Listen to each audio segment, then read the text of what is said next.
My name is Chloe Field. My job title is Senior Mental Health Practitioner.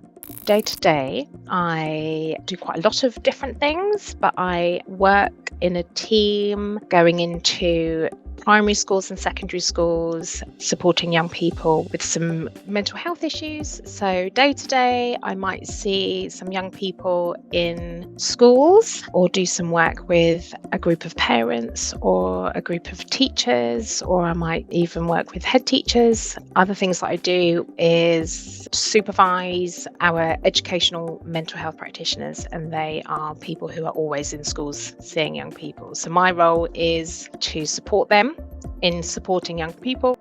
I am a mental health nurse by background, so that means that I did mental health nurse training at university, and then I specialised in working with children and young people. So I use my experience of working with children and young people, being able to go and build therapeutic relationships with them. I've worked in many NHS teams. I use lots of communication skills working in the team that I'm in, so we have lots of team meetings. My favourite parts of working in this role is working with families and young people. I love working with young people and the families, and lots of working with lots of different people in schools, so lots of like teachers, and having some flexibility around what I do. My most challenging part of the role, I work in a team that work across the council, borough and the NHS, and the NHS is stretched, so not being able to see everybody we want to see. To become a nurse, you do need a degree, and it's 3 years. Very generic mental health nursing degree, but you get an opportunity to work in different areas. There's a variety of roles under the umbrella of mental health nursing. So I always had an interest in working with children and young people. In the NHS, there's an agenda for change pay scale.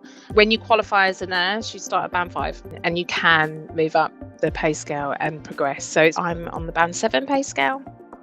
So I have had some specific challenges to overcome. I am dyslexic, which was diagnosed later. I was 23, so that was a bit challenging for me. So I didn't go to university until I was 27. When I was at college, my lecturer said, "Don't bother going. You'll never do it. You'll never make it." And so that was not helpful. That was a challenge. I'm really hoping they don't do that now.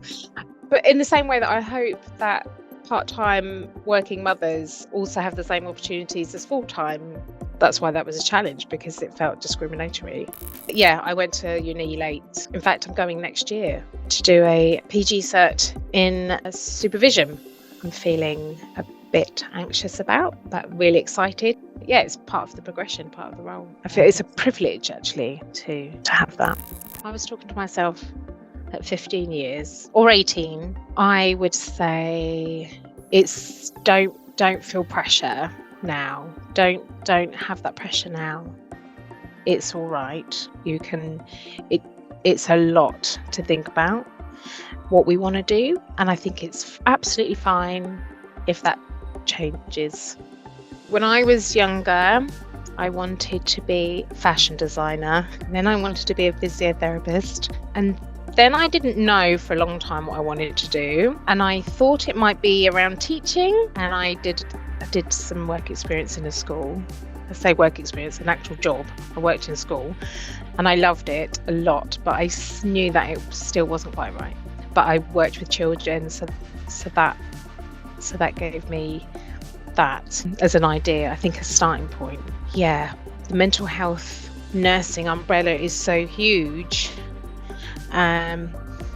That when I did that at university, I already knew that I wanted to do, sort of go down the child and adolescent route. Yeah, that was my path.